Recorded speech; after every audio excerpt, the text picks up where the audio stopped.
পশ্চিমবঙ্গের হাল ফিরেছে, অনেকে বলছেন পশ্চিমবঙ্গে সুদিন ফিরেছে। আমরা সেই আশাবাদী। আমরা নতুন মুখ্যমন্ত্রীকে আমাদের শুভেচ্ছা জানাই বেকার যুবকদের তরফ থেকে বা 22 স্টেট পাসদের তরফ থেকে যাদের ইন্টারভিউ এখনো বাকি আছে। হ্যাঁ, আমরা প্রাথমিক ইন্টারভিউ পরীক্ষার্থী, আমরা এখনো সেই সুযোগটুকু পাইনি। এবার সরকারের কাছে আবেদন যত দ্রুত আমাদের ইন্টারভিউর জন্য ডাকা হোক।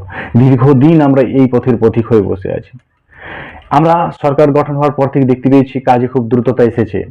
ডাব্লিউবিসিএস 2024-এর পরীক্ষা আমাদের আগামী 14ই জুন। এছাড়া আমরা দেখেছি পিএসসির অনেক রেজাল্ট পাবলিশ হয়েছে। আমরা শুনতেও পারছি পঞ্চায়েতে নিয়োগ হবে 6500 প্লাস। এই নিয়ে বিস্তারিত ভিডিও আমরা অবশ্যই আনবো। কিন্তু বলার কথা হলো সমস্ত স্তরের যে কাজ দ্রুত হচ্ছে, আমাদের ইন্টারভিউ যেন ডাকা হয় খুব দ্রুত। আমাদের দিনগুলো কেটে যাচ্ছে খুবই বিষণ্ণতায়। আমরা কবে ইন্টারভিউ সেই মহাসন্ধিক্ষণে পৌঁছাবো? তাই আপনার কাছে আবেদন আমাদের ইন্টারভিউর জন্য খুব দ্রুত ডাকা হোক। এবং যারা প্রিপারেশন নিচ্ছ তাদেরকে বলবো সময় ঠিক চলে আসবে, আজ না হয় কাল। প্রিপারেশন থামিও না, দ্রুত গতি হলেও তোমার প্রিপারেশন নিয়ে চলো। আমাদের ফ্রি হোয়াটসঅ্যাপ গ্রুপে যোগ হয়ে যাও প্রশ্ন উত্তর পাওয়ার জন্য। এবং আমরা লাইভ সেশন করছি চ্যানেলে কাল থেকে। আমাদের ইন্টারভিউতে বিগত দিনে যে প্রশ্নগুলো ধরা হয়েছে সেই প্রশ্নগুলো নিয়ে আমরা লাইভ সেশনে আসছি।